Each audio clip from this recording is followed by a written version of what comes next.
शिव भगवानुवाच। ओम शांति।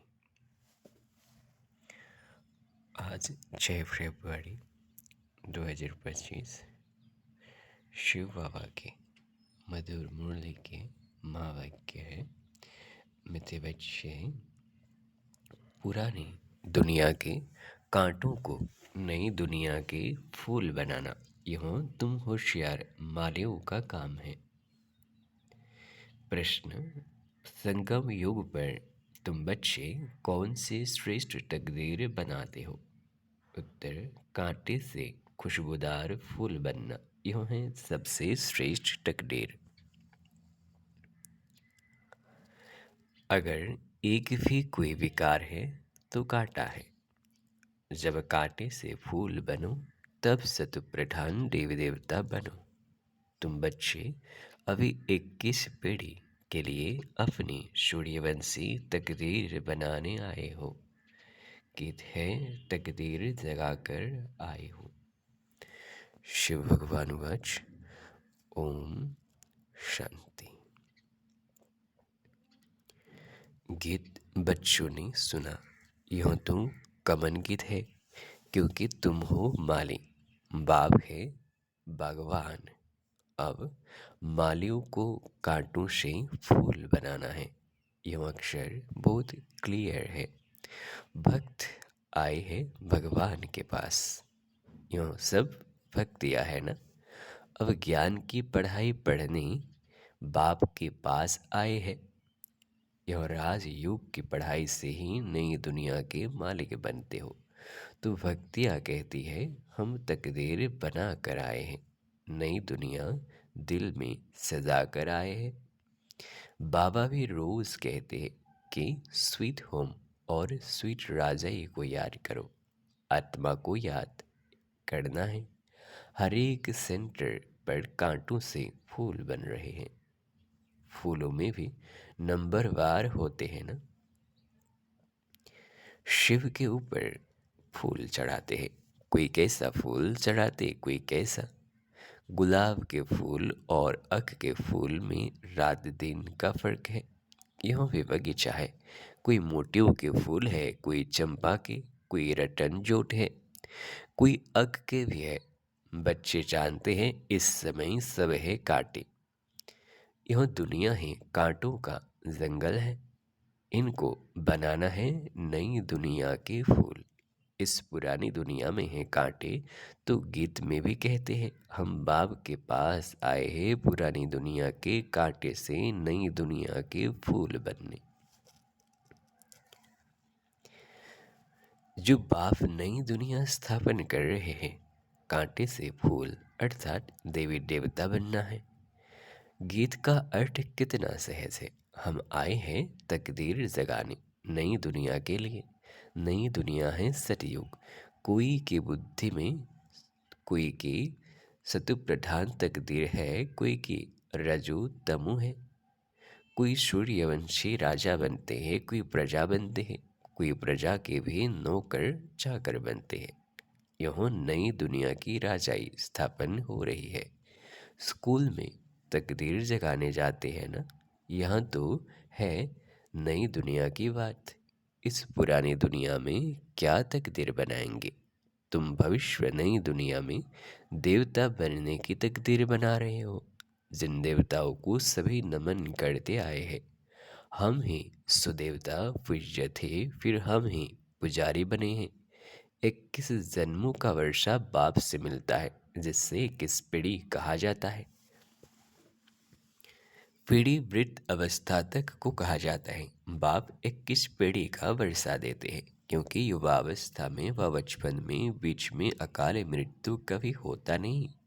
इसलिए उनको कहा जाता है अमर लोक। यह है मृत्यु लोक। रावण राज्य। यहाँ हर एक में विकारों की प्रवेशता है। जिसमें कोई एक भी विकार है तो काटे हुए ना। बाप समझेंगे माली रॉयल खुशबूदार फूल बनाना नहीं जानते हैं। माली अच्छा होगा तो अच्छे अच्छे फूल तैयार करेंगे। विजय माला में पिरोने लायक फूल चाहिए। देवताओं के पास अच्छी अच्छी फूल ले जाते हैं ना। समझो क्वीन एलिजाबेथ आती है, तो एकदम फर्स्ट क्लास फूलों की माला बनाकर ले जाएंगे। यहाँ के मनुष्य तो है तमो प्रधान। शिव के मंदिर में भी जाते हैं, समझते हैं ये भगवान है। ब्रह्मा विष्णु शंकर को तो देवता कहते हैं, शिव को भगवान कहेंगे, तो वह ऊंच से ऊंच हुआ ना। अब शिव के लिए कहते धतूरा खाता था, भांग पीता था, कितनी ग्लानि करते हैं। फूल भी अक के ले जाते हैं। अब ऐसा परम पिता परमात्मा उनके पास ले क्या जाते हैं। तमो प्रधान कांटों के पास तो फर्स्ट क्लास फूल ले जाते हैं, और शिव के मंदिर में क्या ले जाते हैं। दूध भी कैसा चढ़ाते हैं, 5% दूध, बाकी 95% पानी। भगवान के पास दूध कैसा चढ़ाना चाहिए, जानते तो कुछ भी नहीं। तुम अब अच्छी जानते हो, तुम्हारे में भी नंबरवार है जो अच्छा जानते हैं, उनको सेंटर का हेड बनाया जाता है। सब तो एक जैसे नहीं होते, बल पढ़ाई एक ही है, मनुष्य से देवता बनने की ही एम ऑब्जेक्ट है, परंतु टीचर तो नंबरवार है ना। विजय माला में आने का मुख्य आधार है पढ़ाई। पढ़ाई तो एक ही होती है, उसमें पास तो नंबरवार होते हैं ना। सारा मदार पढ़ाई पर है। कोई तो विजय माला के 8 डानों में आते हैं, कोई 108, कोई 16,108 में। चिजरा बनाते हैं ना, जैसे झाड़ का भी चिजरा निकलता है। पहले पहले एक पत्ता, 2 पत्ते, फिर बढ़ते जाते हैं। यह भी झाड़ है, बिरादरी होती है, जैसे कृपलानी बिरादरी आदि आदि। वो सब है हद की बिरादरियाँ, यूँ है बेहद की बिरादरी। इनका पहले पहले कौन है, प्रजापिता ब्रह्मा। उनको कहेंगे ग्रेट ग्रेट ग्रैंड फादर, परंतु यह किसको पता नहीं है। मनुष्य मात्र जरा भी नहीं जानते कि सृष्टि का रचयिता कौन है। बिल्कुल अहिल्ला जैसे पत्थर बुद्धि है। ऐसे जब बन जाते हैं तब ही बाप आते हैं। तुम यहाँ आए हो अहिल्ला बुद्धि से पारस बुद्धि बनने, तो नलेज भी धारण करनी चाहिए ना। बाप को पहचानना चाहिए और पढ़ाई का ख्याल करना चाहिए। समझो, आज आए हैं, कल अचानक शरीर छूट जाता है, फिर क्या पद पा सकेंगे। नलेज तो कुछ भी उठाए नहीं, कुछ भी सीखे नहीं, तो क्या पद पाएंगे। दिन प्रतिदिन जो देरी से शरीर छोड़ते हैं, उनको टाइम तो थोड़ा मिलता है, क्योंकि टाइम तो कम होता जाता है। उसमें जन्म ले क्या कर सकेंगे। हाँ, तुम्हारे से जो जाएंगे तो कोई अच्छे घर में जन्म लेंगे। संस्कार ले जाते हैं तो वह आत्मा झट जाग जाएगी, शिव बाबा को याद करने लगेगी। संस्कार ही नहीं पड़े होंगे तो कुछ भी नहीं होगा। इसको बहुत महीनता से समझना होता है। माली अच्छे अच्छे फूलों को ले आते हैं तो उनकी महिमा भी गाई जाती है। फूल बनाना तो माली का काम है ना। ऐसे बहुत बच्चे हैं जिनको बाप को याद करना आता ही नहीं है। तकदीर के ऊपर है ना, तकदीर में नहीं है तो कुछ भी समझते नहीं। तकदीरवान बच्चे तो बाप को यथार्थ रीति पहचान कर उन्हें पूरी रीति याद करेंगे। बाप के साथ साथ नई दुनिया को भी याद करते रहेंगे। गीत में भी कहते हैं ना, हम नई दुनिया के लिए नई तकदीर बनाने के लिए आए हैं। 21 जन्म लिए बाप से राज्य भाग्य लेना है। इस नशे और खुशी में रहे तो ऐसे ऐसे गीत का अर्थ इशारे से समझ जाए। स्कूल में भी कोई की तकदीर में नहीं होता है तो फेल हो पड़ते हैं। यूँ तो बहुत बड़ा इम्तिहान है, भगवान खुद बैठ पढ़ाते हैं। यह नलेज सभी धर्म वालों के लिए है। बाप कहते हैं, अपने को आत्मा समझ मुझ बाप को याद करो। तुम जानते हो किसी भी देहधारी मनुष्य को भगवान कह नहीं सकते। ब्रह्मा विष्णु शंकर को भी भगवान नहीं कहेंगे, वह भी सूक्ष्म वतनवासी देवताएं हैं। यहाँ है मनुष्य, यहाँ देवताएं नहीं है, यह है मनुष्य लोग। यह लक्ष्मी नारायण आदि देवी गुण वाले मनुष्य है, जिसको डिटिजम कहा जाता है। सतयुग में सभी देवी देवता है, सूक्ष्म वतन में है ही ब्रह्मा विष्णु शंकर। गाते भी हैं ब्रह्मा देवताय नमः, विष्णु देवताय नमः, फिर कहेंगे शिव परमात्माय नमः।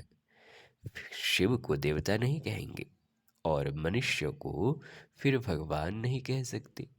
3 फ्लोर है ना, हम हैं 3rd फ्लोर पर।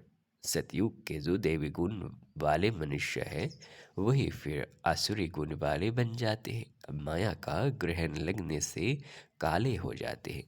जैसे चंद्रमा को भी ग्रहण लगता है ना, वह है हद की बातें, यह है बेहद की बात। बेहद का दिन और बेहद की रात है। गाते भी है ब्रह्मा का दिन और रात। तुमको अभी बाप से ही पढ़ना है, बाकी सब कुछ भूल जाना है। बाप द्वारा पढ़ने से तुम नई दुनिया के मालिक बनते हो। यह सच्ची सच्ची गीता पाठशाला है। पाठशाला में हमेशा नहीं रहते। मनुष्य समझते हैं भक्ति मार्ग भगवान से मिलने का मार्ग है। जितना बहुत भक्ति करेंगे तो भगवान राजी होगा और हम आकर वो फल देगा। यह सब बातें तुम ही अब समझते हो। भगवान एक है जो फल अभी दे रहे हैं। जो पहले पहले सूर्यवंशी पूज्य थे उन्होंने ही सबसे जास्ती भक्ति की है, वही यहाँ आएंगे। तुमने ही पहले पहले शिव बाबा की अव्यभिचारी भक्ति की है, तो जरूर तुम ही पहले पहले भक्त ठहरे। फिर गिरते गिरते तुम प्रधान बन जाते हो। आधा कल्प तुमने भक्ति की है, इसलिए तुमको ही पहले ज्ञान देते हैं। तुम्हारे में भी नंबरवार है। तुम्हारी इस पढ़ाई में यह बहाना नहीं चल सकता कि हम दूर रहते हैं इसलिए रोज नहीं पढ़ सकते। कोई कहते हैं हम 10 माइल दूर रहते हैं। अरे, बाबा की याद में तुम 10 माइल भी पैदल करके जाओ तो कभी थकावट नहीं होगी। कितना बड़ा खजाना लेने जाते हो। तीर्थ पर मनुष्य दर्शन करने के लिए पैदल जाते हैं, कितना धक्का खाते हैं। यह तो एक ही शहर की बात है। बाप कहते हैं मैं इतना दूर से आया हूँ। तुम कहते हो घर 5 माइल दूर है। वाह, खजाना लेने के लिए तो दौड़ते आना चाहिए। अमरनाथ पर सिर्फ दर्शन करने के लिए कहाँ कहाँ से जाते हैं। यहाँ तो अमरनाथ बाबा स्वयं पढ़ाने आए हैं। तुमको विश्व का मालिक बनाने आया हूँ। तुम बहाना करते रहते हो। सवेरे अमृत वेले तो कोई भी आ सकते हैं। उस समय कोई डर नहीं है। कोई तुमको लूटेंगे भी नहीं। अगर कोई चीज़ जेवर आदि होंगे तो छीनेंगे। चोरों को चाहिए ही धन पदार्थ, परंतु किसकी तकदीर में नहीं है तो फिर बहाने बहुत बनाते हैं। पढ़ते नहीं तो अपना पद गवाते हैं। बाप आते भी भारत में हैं, भारत को ही स्वर्ग बनाते हैं। सेकंड में जीवन मुक्ति का रास्ता बताते हैं। परंतु कोई पुरुषार्थ भी करे ना, कदम ही नहीं उठाएंगे तो पहुंच कैसे सकेंगे। तुम बच्चे समझते हो यह है आत्मा और परमात्मा का मेला। बाप के पास आए हैं स्वर्ग का वर्षा लेने। नई दुनिया की स्थापना हो रही है। स्थापना पूरी हुई और विनाश शुरू हो जाएगा। यह वही महाभारत की लड़ाई है ना।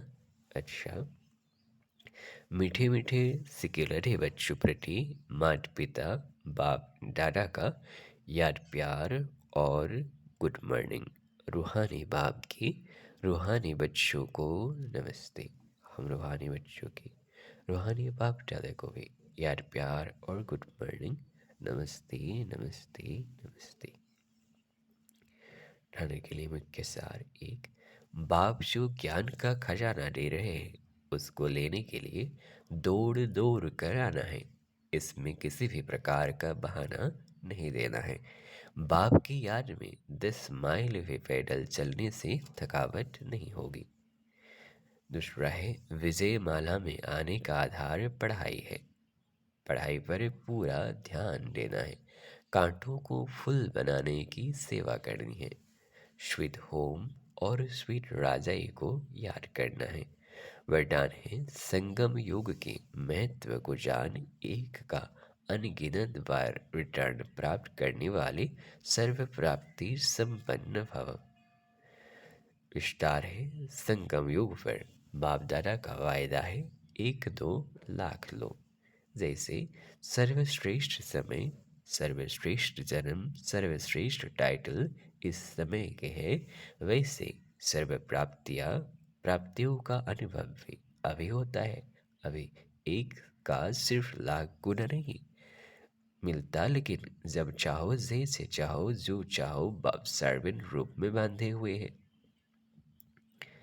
एक का अनगिनत बार रिटर्न मिल जाता है, क्योंकि वर्तमान समय वरदाता ही आपका है।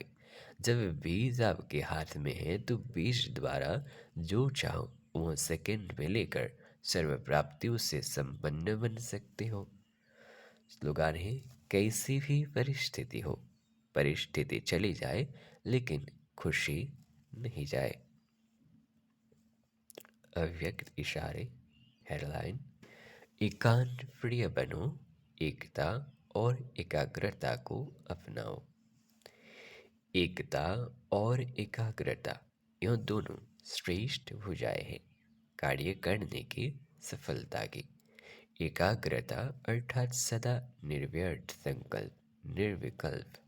जहाँ एकता और एकाग्रता है वह सफलता गले का हार है।